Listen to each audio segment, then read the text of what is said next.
ज्ञान के उन्मुखी मेरे सब कैबल्य के ज्ञान के उन्मुखी मेरे सब भाई और बहनों सबको स्वागत है। आज जो 20-21 दिन हो गया पतंजलि योग सूत्र का ये जो जर्नी हम सब कर रहे हैं, तो मैं इतना एक्साइटेड हूँ जो अंतिम 195th सूत्रों के लिए मैं बता नहीं पाऊंगी और आशा रखती हूँ कि आपके पास भी वैसे ही होगा जो उसकी हम सुने। तो आज ये जो लास्ट अध्याय है ये कैबल्य के बारे में जो बता रहे हैं महर्षि पतंजलि, खास करके इन्होंने चित्त और पुरुष का जो डिफरेंशिएशन, उसमें क्या क्या चित्त का क्या क्या कमियां है वो क्या कर नहीं सकता है और पुरुष का क्या क्या खूबियां है वो क्या कर सकता है, तो इस दोनों के बारे में हमको समझाते हैं। जैसे कि हम बहुत सारे बातें सुनते आते हैं कि ऐसा होता है, ऐसा होता है, कुछ अलौकिक बातें होते हैं। जब हम खुद उसका प्रत्यक्ष करते हैं तो फिर उस चीज के प्रति हमारे श्रद्धा और मजबूत हो जाता है। तो ठीक वैसे ही हमें उसी का अनुभव देने के लिए हमको तरह तरह के बातों में महर्षि पतंजलि हमें ये समझा रहे हैं। तो इसी सिलसिले में हमने कल जो 10 सूत्रों का, मैं और एक बात शुरू से ही बता देती हूँ, ये जर्नी का हमारा कल ये जो मनन का आखिर दिन रहेगा, लेकिन ये जर्नी तो शुरू होगा, हम इसको अभ्यास करेंगे, लेकिन पतंजलि योग सूत्र का कल ही अंतिम 4 सूत्रों को हम लेंगे, मनन करेंगे। तो आप सबको मैं शुरू से आज से ही आप बधाई देती हूँ और आमंत्रण करती हूँ कि कल हम सब पहुंचे और बाकी जो भी आना चाहते हैं उनको बुला के लाएं। तो जो लास्ट 10 सूत्रों को हम अभी देखेंगे, उनमें से जो 11 सूत्र था, हमने देखा कि हमारे अंदर जो वासनाएं हैं वो अनादि है। क्यों? क्योंकि अनादि काल से ही जीवों की बनी रहने की इच्छा, जीवन के प्रति मोह ये रहता है। कोई कितना भी छोटा जीव क्यों ना हो, अपने जीवन के लिए उसका बहुत मोह रहता है। कोई अपने जीवन को छोड़ना नहीं चाहता है और यही बातें हमारे अंदर वासनाएं पैदा करते हैं और ये अनादि है। और इसको हम वेदांत के लैंग्वेज में अगर समझेंगे तो यही माया है। यहाँ महर्षि पतंजलि माया का कभी कुछ बातें नहीं बोले हैं, लेकिन जो अनादि बता रहे हैं इसका मतलब जो 3 चीज, आत्मा और प्रकृति और पुरुष और ये माया, जीव और आत्मा और ये माया, ये 3 अनादि है वेदांत के हिसाब से।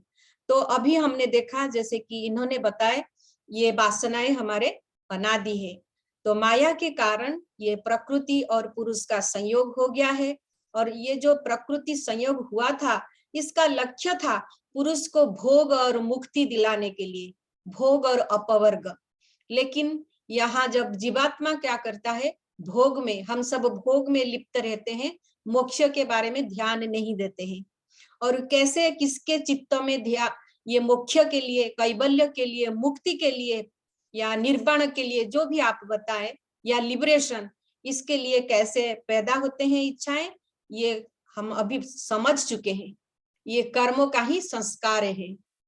हमारे बहुत सारे संस्कार जो भी हम करते हैं बनते जाते हैं और उसी हिसाब से हमारे वासना पैदा होते हैं, हमारे कामना वासना डिजायर्स होते हैं। अगर आज हमारे मन में कुछ वृत्तियां अच्छा उठ रहा है, इसका मतलब है हमारे पीछे हम कुछ अच्छा कर्म किए हैं।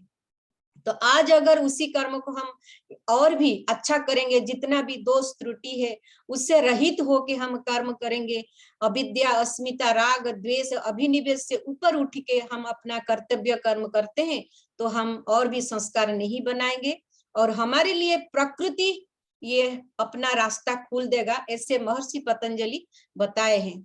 जब ये बंध टूट जाता है, जो पुरुष को समझने के लिए जितने बाधाएं हैं वो अगर हट जाता है, वो पर्दा हट जाता है, तो उसी को हटाने के लिए हम साधना करते हैं।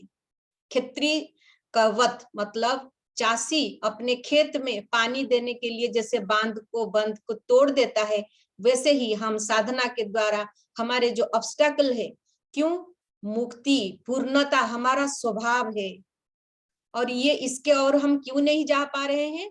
वही ऑब्स्ट्रक्शन के कारण। तो हमें क्या करना है? साधना से वो ऑब्स्ट्रक्शन को तोड़ देना है। तो वही वासना का जो हेतु, फल और आश्रय और आलम्बन के हिसाब से ये संग्रहित हो जाते हैं।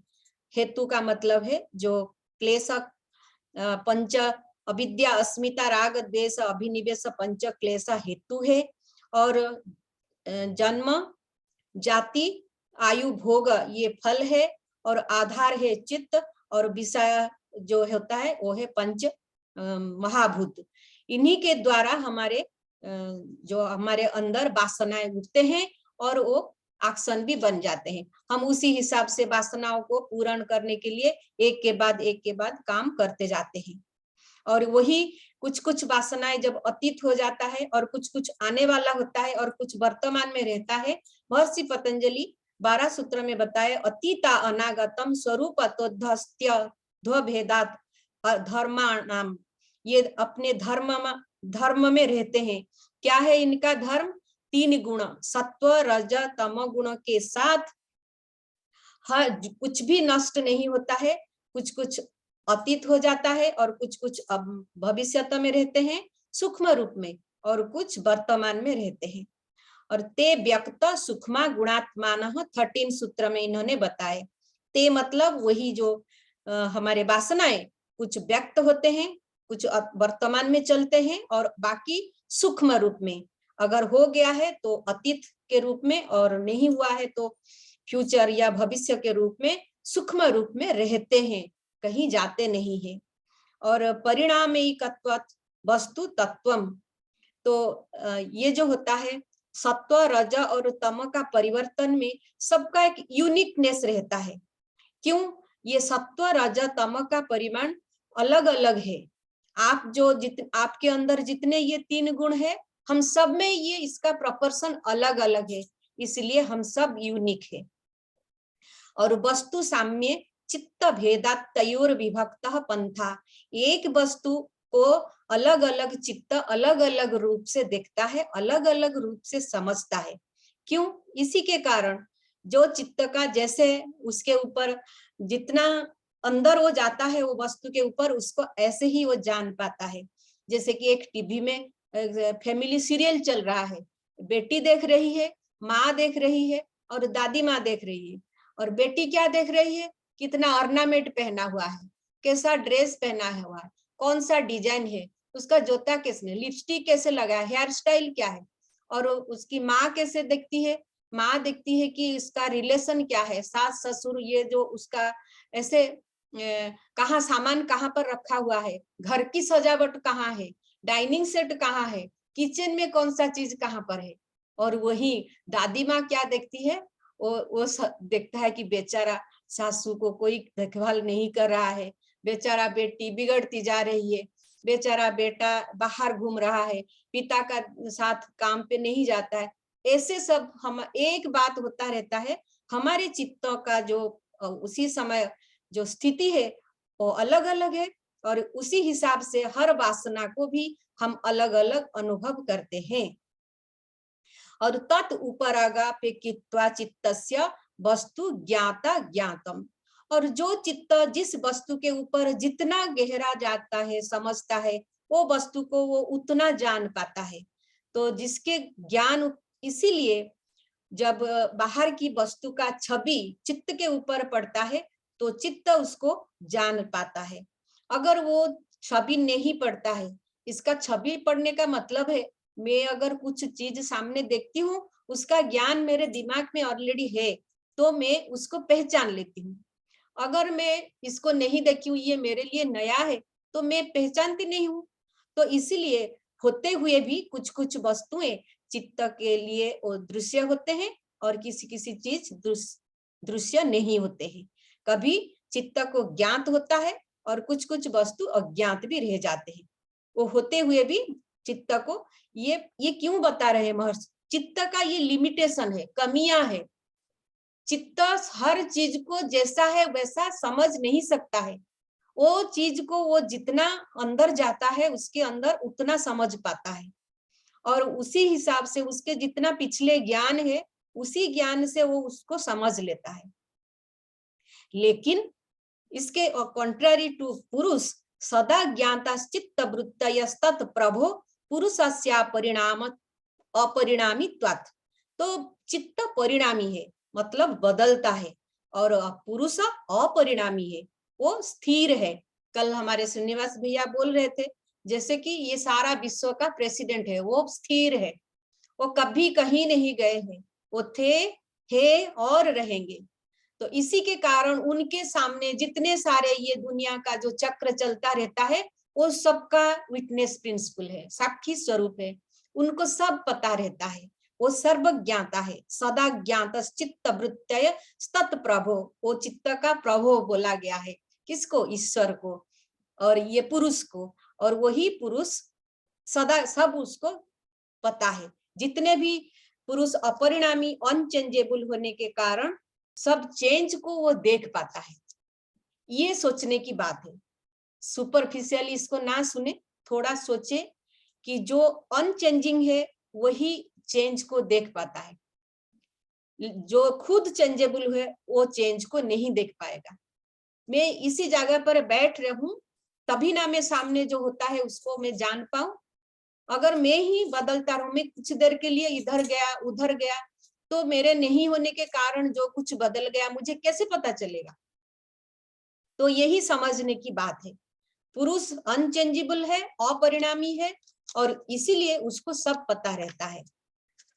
न तत् स्वाभासं दृश्यत्वात्, और यही जो चित्त ये स्वयं प्रकाश नहीं है, इसीलिए एक समय में तो दो चीज को वो जान नहीं पाता है, लेकिन पुरुष स्वयं प्रकाश है, इसीलिए वो खुद को भी जानता है, चित्त के वृत्तियों की भी जानता है, उसको सब पता रहता है क्योंकि वो स्वयं प्रकाश है। और चित्त स्वयं प्रकाश नहीं है, सेल्फ इल्यूमिनेटेड नहीं है। चंद्र और सूर्य का एग्जाम्पल मैंने दिया था कल। चंद्र, सूर्य के किरण से चंद्रमा आलोकित होता है, चंद्रमा का कोई अपना आलोक नहीं है। ठीक वैसे ही चित्त हमें लगता है इसे चेतन है, लेकिन इसका अपना कोई इल्यूमिनेशन नहीं है, ये स्वयं प्रकाश नहीं है। इसीलिए एक समय जो अनवधारणम, इसीलिए तो एक समय पर ये दो चीजों को समझ नहीं पाता है। जब वो खुद कुछ किसी को परसीव करता है तो अपने बारे में नहीं जान पाता है, एक समय पर एक चीज को समझता है चित्त। और चित्तांतर दृश्य बुद्धेर बुद्धेरा अति प्रसंग स्मृति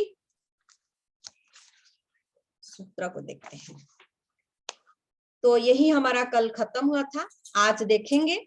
अगर आप मेरे को ऐसे या हम पतंजलि जी के साथ युक्ति करें, नहीं ये चित्त को और एक चित्त भी देख सकता है, पुरुष क्यों, और एक अगर हम ऐसे सोचेंगे कि मेरा अभी जो चित्त चल रहा है उसके पीछे और एक चित्त है, चित्त नंबर 1, और चित्त नंबर 1 जो हमें देख रहा है उसको जो वृत्तियां उठ रहा है उसको देख रहा है चित्त नंबर 2, ऐसे भी तो हो सकता है। तो इसमें ये बात उठता है, अगर ऐसे आप युक्ति करोगे, चित्तांतर दृश्य ते बुद्धि बुद्धेरा अति प्रसंग स्मृति संकरश्च, स्मृति का मिश्रण हो जाएगा। जैसे कि आपने एक रील पे फोटो नहीं निकाला, एक बार फोटो ले लिया, फिर उसको रिवाइंड नहीं किया, और एक फोटो उसके ऊपर फोटो उसके ऊपर फोटो, ऐसा तो मेरा एक एक्सपीरियंस है, मुझे पता नहीं आपका एक्सपीरियंस है कि नहीं। आजकल हम इजी हो गया है, कहीं भी जाओ फोटो खींच लो। थोड़े 15-20 साल पहले आप सोचिए, कोई अगर आपका फोटो हम उठाने के लिए स्टूडियो जाते थे, सजते थे, और इतना सारा स्टूडियो में क्या कुछ रहता था, सीनरी वगैरह, और घर में जब कुछ फंक्शन होता था वो एक रील डालते थे इससे कैमरा में, फिर वो रील एक क्लिक करते थे, फिर उसको फॉरवर्ड करते थे और एक क्लिक। अगर कोई इसमें हैंडल करने के लिए उसका कोई टेक्निक पता नहीं तो बिना इसको फॉरवर्ड किए अगर क्लिक कर देता है तो क्या होता है। मेरे साथ ऐसा हुआ था, जब हम पुरी के बीच में गए थे, वैसे बहुत सारे फोटो एक्साइटेड होके हम लेते रहे, लेकिन उसको फॉरवर्ड नहीं किए। जब इसका प्रिंट आउट निकला तो एक कुछ भी जो फोटो कुछ भी क्लियर नहीं था। तो यही बात यही बता रहे हैं महर्षि पतंजलि। अगर आप ऐसे बोलोगे कि एक चित्त को और एक चित्त समझेगा और एक चित्त के बारे में और एक चित्त, तो ये स्मृतियों का संकर या मिश्रण हो जाएगा। तो इस प्रकार एक चित्त को दूसरे चित्त का दृश्य मान लेने से ये अवस्था होगी, क्या होगी?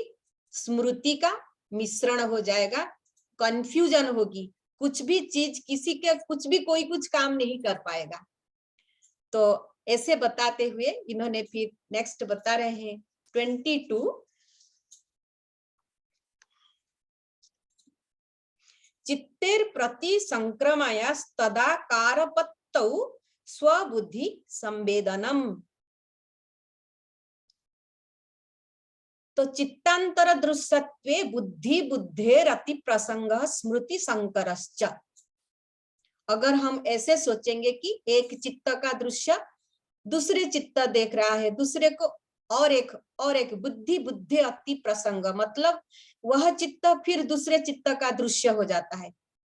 एक दृश्य के चित्त के लिए उसका, मेरे चित्त के लिए आपका चित्त दृश्य है, आपके चित्र के लिए और एक जैसे होता है। तो अपना खुद का चित्त में ऐसे अगर हम करते जाएंगे तो फिर स्मृतियों का मिश्रण हो जाएगा, कंफ्यूजन होगा। तो फिर चित्तेर प्रतिसंक्रमण तदाकारपत्तौ स्वबुद्धि संवेदनम।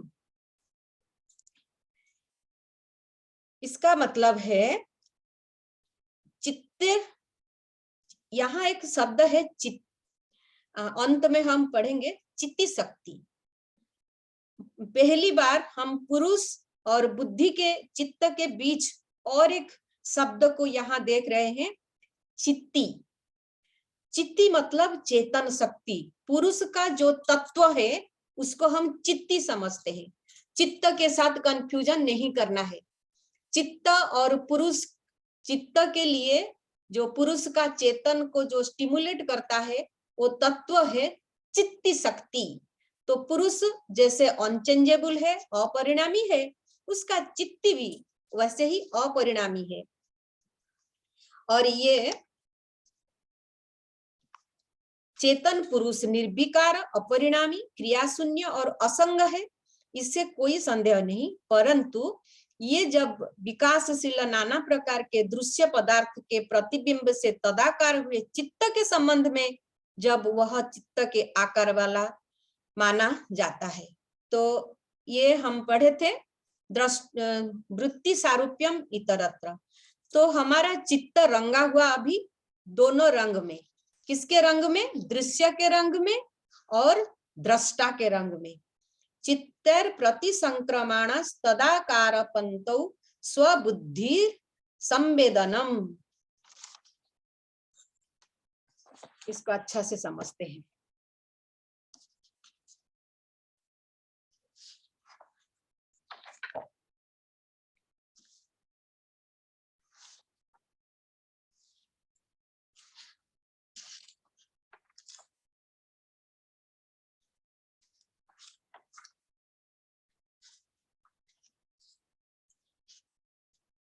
वस्तु कितना था ये सूत्र नंबर?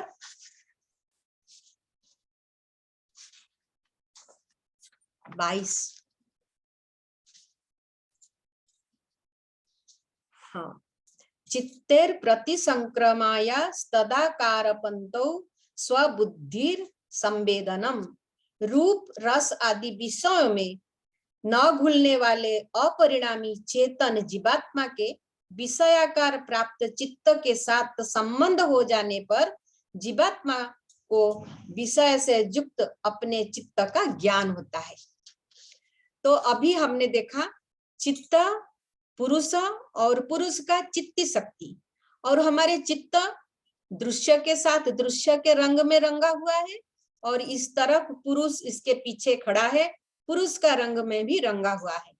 तो अगर टीवी पे आपका आ रहा है, वहां चैनल जो आपने केबल लिए हैं, केबल पे वहां ट्रांसमिशन हो रहा है, और आपके पास बहुत सुंदर सा बड़ा एक दीवार में बड़ा टीवी है, लेकिन अगर पावर नहीं रहेगा तो आप कैसे करोगे? आप देख नहीं पाओगे। तो चित्त ये दृश्य को कैसे देखता है? क्योंकि उसके पीछे पुरुष खड़ा है। जो चिति शक्ति, पुरुष का जो चिति शक्ति उसके साथ जब जुड़ जाता है तो वो देख पाता है। तो इसीलिए जो जीवात्मा, जीवात्मा मतलब वो पुरुष को अपने चित्त का ज्ञान रहता है। जीवात्मा हमने अभी फिर भी बता रही हूँ, सांख्य दर्शन के ऊपर ये प्रतिष्ठित है। और सांख्य में जितने सारे ऑर्गेनिज्म है, सबका एक एक आत्मा, आत्मा को मेनी माना गया। बहुत आत्मा मतलब बहुत पुरुष। और विशेष पुरुष के बारे में ईश्वर जो है हमने जाना। तो ये जो बहुत पुरुष है वो जीवात्मा, हर आपके पास एक जीवात्मा, मेरे पास एक जीवात्मा, तो मेरा जो जीवात्मा है वो मेरे चित्त के बारे में जान लेता है। ये सूत्र का यही अर्थ है। चित्तेर प्रतिसंक्रमण, प्रतिसंक्रमण, संक्रमण मतलब यो मिल, चित्त के साथ पुरुष मिल गया है और चित्त दृश्य को भी देख रहा है। चेतन जीवात्मा रूप रस आदि विषयों में न घुलते मिलने वाला होता है, फिर भी ये विषयकार प्राप्त, जो विषय को जो प्राप्त हुआ है चित्त, उसके साथ संबंधित हो जाता है। इसीलिए विषय में जो युक्त है जीवात्मा, वो अपने चित्त के बारे में जानता है। स्वबुद्धि संवेदनम मतलब उसे पता रहता है। तो इस सूत्र में ऐसे बतलाया गया कि जीवात्मा संक्रमण से रहित है, अर्थात वो चित्त आदि पदार्थों में घुलता मिलता नहीं है, फिर भी उसके अपने चित्त के विषयकार, जब ये अपने चित्त का विषय हो गया, चित्त अपने विषय में पुरुष को भी ले लिया। हमने अभी और एक सूत्र पढ़ा था, स्फटिक मणि,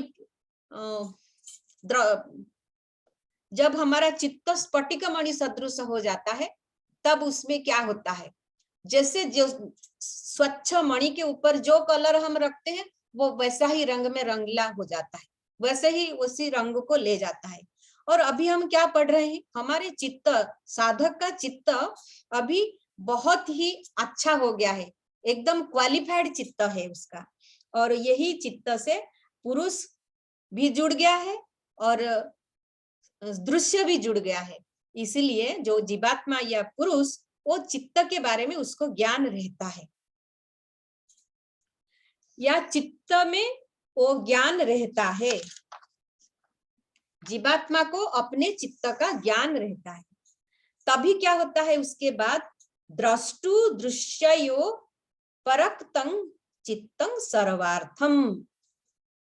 जीवात्मा तथा समस्त जड़ पदार्थों से संबंध जो चित्त ग्रहितृ, उसी समय हमने पढ़ा था ग्रहितृ ग्रहण ग्रहेषु। ग्रहितृ मतलब द दृष्टा, सीयर पुरुष, ग्रहण परसेप्शन जो हो रहा है, meditator meditation and object of meditation, ये सबके बारे में उसको पता रहता है। चित्त इस पुरुष के साथ समान रूपता से भ्रांत होकर कुछ लोग उसी चित्त को चेतन कहते हैं। अन्य लोग समस्त पदार्थ चित्त मत चित्र, यहाँ द्रष्टु दृश्य परक्तम चित्र, चित्त नहीं है, इसको हम ऐसे द्रष्टु दृश्य परक्तम चित्रं सर्वार्थम। चित्रम फिर कहाँ पर है, नहीं उसके बाद चित्र में ये चित्त है, ये चित्त है। द्रष्टु दृश्य परक्तम चित्तं सर्वार्थम। यह चित्त जब दृश्य पदार्थ से रंगा हुआ अपने स्वरूप के सहित दृष्टा का विषय बनकर उससे संबंधित होता है, तब दृष्टा और दृश्य इन दोनों के रंग में रंगा जाता है। कौन? चित्त। अर्थात उन दोनों का प्रतिबिंब इसमें पड़ने के कारण यह दोनों का आकार धारण कर लेता है और इसी का निजी रूप भी वर्तमान रहती है। इसी कारण यह चित्त ही सब अर्थ वाला हो जाता है, यानी दृश्य पदार्थ के रूप वाला, दृष्टा पुरुष के रूप वाला और अपने रूप वाला, इस प्रकार सर्व रूप वाला हो जाता है। चित्त जब अपने रूप को देखता है, पुरुष सर्वरूप सबको जान पाता है। तो फिर उसके बाद तद संख्ये तद असंख्य वासना भी चित्रतमी, ये चित्र है अभी। तद असंख्य वासना भी चित्रमपि परार्थ सहत्वकारित्वात्। ये जो हमारे वासनाएं हैं, इसमें असंख्य चित्र बना हुआ है। असंख्य वासना से ये मिलजुल कर सब बनते हैं। अगर जब कुछ हम भोग करते हैं तो एक ही प्रकार, नाना प्रकार के वासनाएं मिलके काम करते हैं एक समय, और उन सहत्वकारित्वात् मतलब मिलजुल के काम करता है हमारे जो चित्र। यहाँ दिया गया है चित्रम, चित्रित होने पर। चित्रम मतलब हमारे चित्त में बहुत प्रकार के चित्र रहता है, बहुत प्रकार के वृत्तियां रहता है, बहुत प्रकार के दृश्य रहता है, फिर भी ये सब मिलजुल कर किसके लिए काम करते हैं? पुरुष के लिए। तद असंख्य वासना भी चित्रितम अपि, असंख्य वासना से चित्रित होकर भी परार्थ सहत्वकारित्वात्। परार्थ मतलब हमने स्वार्थ और परार्थ के लिए किए थे, तो ये परार्थ मतलब पुरुष के लिए मिलजुल कर काम करते हैं, सहत्यकारी, संगति में काम करने वाले होते हैं। भाव यह है कि यद्यपि चित्त में ही सब बाह्य पदार्थ की चित्र पड़ते हैं और वह अगणित वासनाओं से रंगा हुआ है, तो भी वह स्वयं प्रकाश और दृष्टा नहीं है, क्योंकि वह बाह्य पदार्थ और इंद्रिय आदि से मिलजुल कर काम करने वाला है। और जब कोई काम मिलजुल कर हम करते हैं तो इसमें जाहिर है कोई एक के लिए नहीं करता है। कभी भी, चाहे वो पिकनिक हो, चाहे कुछ फंक्शन हो, चाहे कुछ भी हो, जहां कहीं भी हम मिलजुल कर काम करते हैं उसमें कोई किसी का अपना स्वार्थ वहां नहीं रहता है। यही स्पष्ट होता है, ये मिलजुल कर करते हैं, इसका मतलब चित्त के लिए नहीं। किसके लिए? पुरुष के लिए। अगर मिलजुलते नहीं है तो चित्त के लिए हो सकता था। जब ये मिलजुल कर करते हैं तो चित्त अपने लिए नहीं, पुरुष के लिए करता है। तो ऐसे साधना करते करते, ऐसे ज्ञान से फिर साधक विशेषदर्शिन हो जाता है। विशेषदर्शिन आत्मभाव अभाव विनिवृत्ति ही। जब साधक समाधि जनित विवेक ज्ञान को प्राप्त कर लेता है, चित्त और आत्मा के भेद को प्रत्यक्ष कर लेता है, और आत्मा का जो खोज कर रहा था वो खोज उसका ड्रॉप हो जाता है। Searching for the soul, who am I, ये जो क्वेश्चन आत्मभाव, मैं क्यों आया, मैं कौन हूं, उसके बारे में उसको सारे ज्ञान मिल जाता है। जब इस साधक विशेषदर्शिन, एक शब्द यहाँ व्यवहार किए हैं महर्षि पतंजलि, अपने स्वरूप को जान लेने के लिए जो इस प्रकार के संकल्प होते हैं कि मैं कौन, कैसा हूं आदि, इनका नाम ही आत्मभाव भावना है, अर्थात आत्मज्ञान के विषय का चिंतन करना। और इसी चिंतन के साथ हमने अपना साधक, अपना जो ये आध्यात्मिक रास्ता शुरू किया था, खुद को जानने के लिए मैं कौन हूं, वही ड्रॉप हो जाता है, निवृत्ति हो जाता है। आत्मभाव भावना विनिवृत्ति, जब वो विशेषदर्शिन हो जाता है, अर्थात विवेक ज्ञान उसका समाधि से, जब उसको विवेक ज्ञान की प्राप्ति होती है, और फिर उसके बाद क्या होता है? तदा विवेक निम्न कैबल्य प्रागर्भम चित्तम, और सांसारिक कैबल्य प्रागर्भ मतलब कैबल्य की ओर भागता है अपना मन, उसी के लिए, कैबल्य के लिए, और हर समय कैबल्य के लिए। वो क्या होता है कि जैसे कि पानी जब ऊपर से पहाड़ से नीचे जाता है और वो ऐसे चलता जाता है अपना प्रकृति से, अपने स्वभाव से, अगर हम वहीं पे उसको रोक लेते हैं तो ये दूसरा रास्ता से फिर निम्नगामी होने लगता है। तो ठीक वैसे ही विवेक ज्ञान की उत्पत्ति के पूर्व जब साधक का चित्त सांसारिक विषय भोग के और झुका हुआ था, वो ऐसा और नहीं होता है, ये कैबल्य के और झुका हुआ रहता है। कैबल्य प्रागर्भंग बोला जाता है। अगर इसका ऑपोजिट हम समझेंगे तो विषय प्रागर्भ होगा। कितना सुंदर सुंदर शब्द है। कैबल्य प्रागर्भं तदा विवेक निम्नम, विवेक के साथ, विवेक निम्न मतलब एकदम विवेक ज्ञान के साथ जब वो रहता है तो ये कैबल्य के ओर ही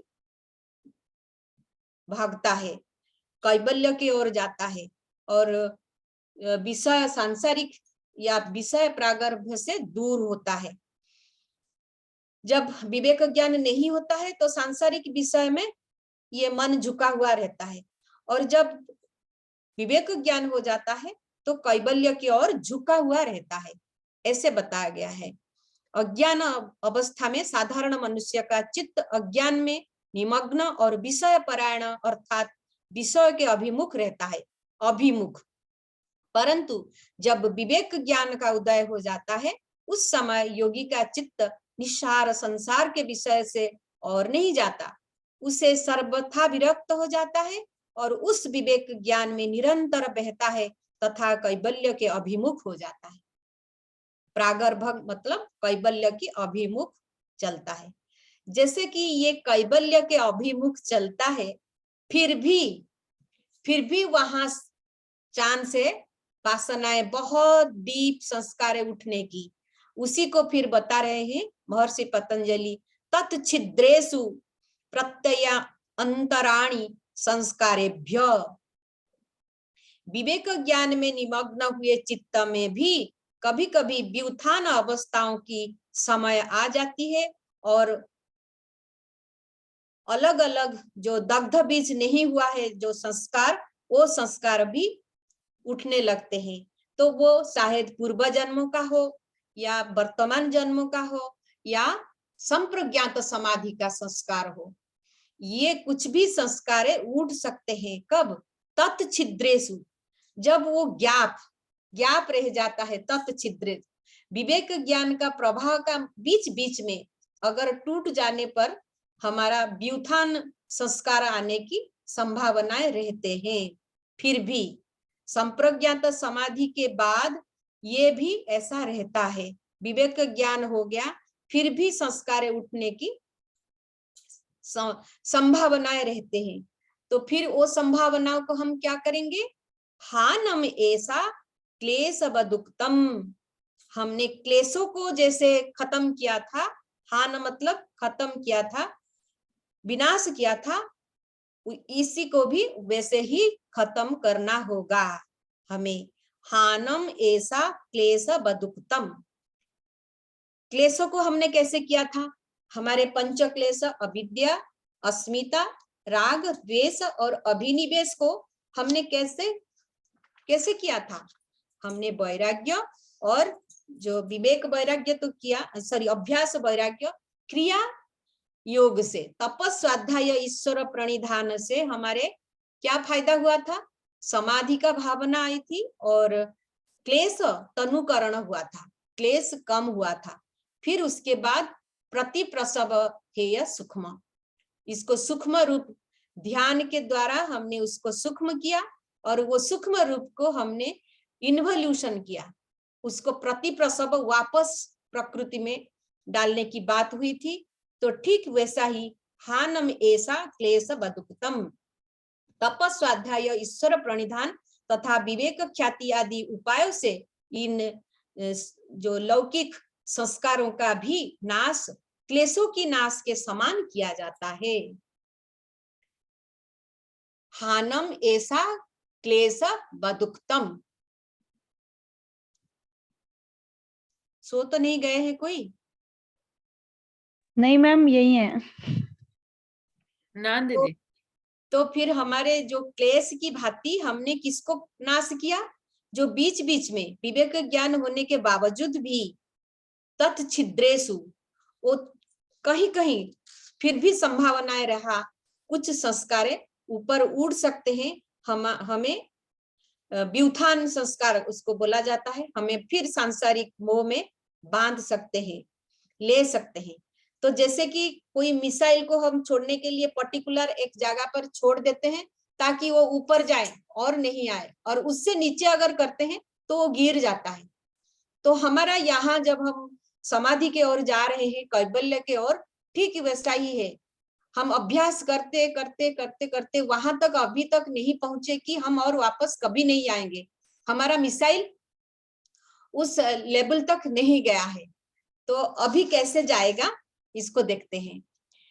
प्रसंख्यानेप्य अकुसिदस्य सर्वथा विवेक ख्यातिर धर्म मेघ समाधि।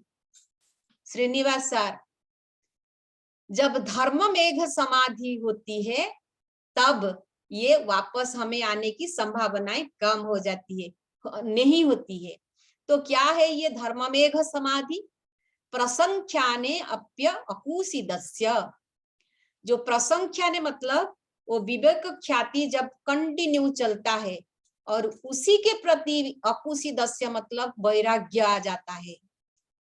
अकुसिदस्य मतलब वैराग्य, बुद्धि तथा पुरुष के पृथकत्व का ज्ञान को क्या बोला जाता है? विवेक ख्याति।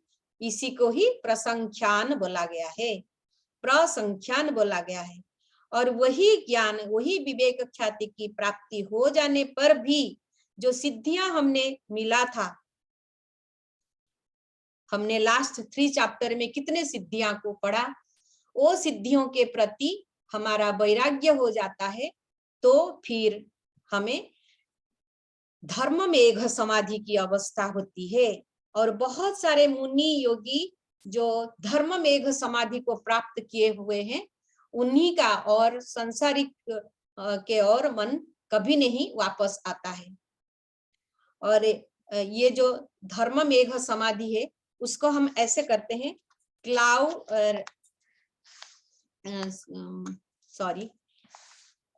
Clouds of virtue. क्लाउड्स, धर्म मेघ को अगर हम इंग्लिश में ट्रांसलेट करते हैं, इसको ऐसे करेंगे, धर्म मेघ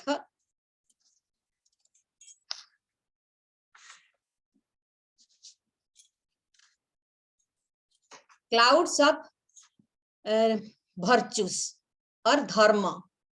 तो इसमें क्या होता है, इतना आपके अंदर वो स्थिति आ जाता है, आपके चारों ओर भी जो आते हैं वो भी वर्चुअस बन जाते हैं, full of positive energy of धर्म। Anyone come close to you, mentally they feel all virtues also. This is the state of mind full of virtues. That is called dharma megha samadhi. और यही धर्म मेघ समाधि को प्राप्त होने के बाद साधक का कभी स्खलन नहीं होता है, या और भी वो जो सांसारिक और जाता है, निरोध संस्कार, और एक क्या था संसारिक और जो था व्युत्थान संस्कार, और व्युत्थान के और कभी नहीं जाता है। प्रसंख्याने अपि अकुसिदस्य, प्रसंख्याने मतलब वही विवेक ज्ञान से भी, अकुसिदस्य मतलब जब वैराग्य हो जाता है तो सब फॉर एवर सर्वथा विवेक ख्यातिर धर्म मेघ समाधि। तो इसका मतलब विवेक ख्याति रहता है, धर्म मेघ समाधि, विवेक ख्याति कंटिन्यू रहता है, रहते हुए ये धर्म मेघ समाधि हो गया। तो हम अभी ऐसा समझेंगे, हमने पहले संप्रज्ञात समाधि पढ़ा, फिर उसके बाद बीच में पढ़ा धर्म मेघ समाधि। धर्म मेघ समाधि विवेक ख्याति के साथ हुआ, तो विवेक ख्याति भी एक संस्कार बना, तो धर्म मेघ समाधि तक ये हमारे सबीज समाधि या संप्रज्ञात समाधि का ये सबसे जो लास्ट लेवल है वो है धर्म मेघ समाधि। तो जाहिर है इसके बाद जो होगा वो होगा निर्बीज समाधि, और निर्बीज समाधि ही कैवल्य की अनुभव दिलाएगी। तो 29 नंबर सूत्र को समझते हैं और एक बार, ये बहुत ही इंपॉर्टेंट है। प्रसंख्याने अप्य अकुसिदस्य सर्वथा विवेक ख्यातिर धर्म मेघ समाधि ही। प्रसंख्याने अपि अकुसिदस्य ऐसे तोड़ते हैं तो शब्द को। प्रसंख्याने मतलब जो विवेक ख्याति के बारे में हमने देखा पढ़ा, वही विवेक ख्याति के प्रति भी डिटैच हो जाता है, वैराग्य आ जाता है। क्यों? हमने उसी समय पढ़े थे ना, पर वैराग्य तत्परं पुरुष ख्यातिर गुण वैतृष्णम। तो ये पर वैराग्य के बारे में बताया जा रहा है। और वैसे जब हो जाता है तो फिर धर्म मेघ समाधि होता है। और ये धर्म मेघ समाधि जब हो जाता है, ये एक्चुअली एक समाधि नहीं, ये एक स्टेट ऑफ माइंड है। और ये स्टेट ऑफ माइंड में क्या होता है? वर्चुस। और बहुत सारे जो संत मुनि ऋषि है, उन्हीं को ये प्राप्त होता है धर्म मेघ समाधि। ये संप्रज्ञात समाधि का अंतिम अवस्था है। परिपक्व संप्रज्ञात समाधि ही आपका धर्म मेघ समाधि है। ये फुल ऑफ वर्चुस, हमारे मन में और कुछ नहीं रहता है धर्म के सिवा, वर्चुस के सिवा, पॉजिटिव एनर्जी के सिवा। तो इसलिए इसको धर्म मेघ बोला गया है, या क्लाउड्स ऑफ वर्चुस। तो क्या होता है जब ये अवस्था हो जाती है साधक को, तब ततः क्लेश कर्म निवृत्ति ही। हर संस्कारों का जो हमने देखा था, क्लेश और कर्म, ये दोनों से साधक निवृत्त हो जाता है, क्लेश से मुक्त हो जाता है। क्लेश का मतलब अविद्या, अस्मिता, राग, द्वेष, अभिनिवेश, ये क्लेश। और कर्म, जो कृष्ण कर्म, शुक्ल कर्म, मिश्र कर्म, अशुक्ल, अकृष्ण, ये जो सब कुछ, इससे ये दूर होता है, निवृत्त हो जाता है इससे साधक।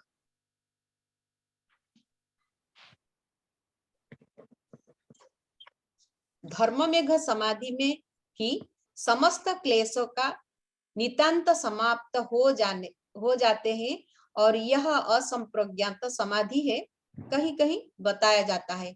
लेकिन यही है थोड़ा थोड़ा सा डिफरेंस, संप्रज्ञात समाधि और असंप्रज्ञात समाधि, या सबीज समाधि या निर्बीज समाधि के बीच का जो अवस्था है वो है धर्म मेघ समाधि।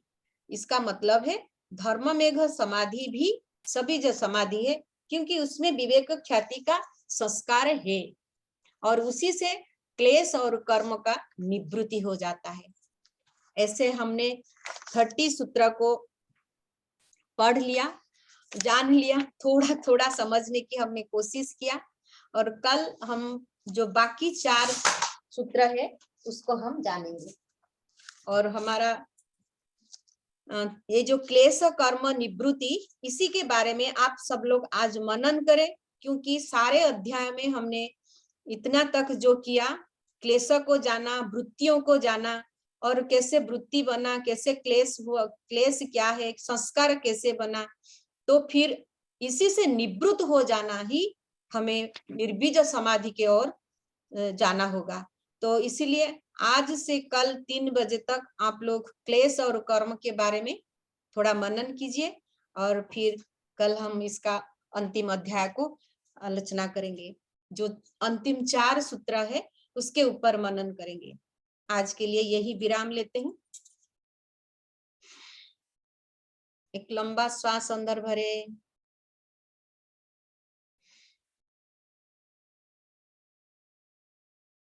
दस सूत्रों का मनन करें। चित्त के बारे में क्या क्या बताए महर्षि पतंजलि, और पुरुष के बारे में क्या क्या बताए।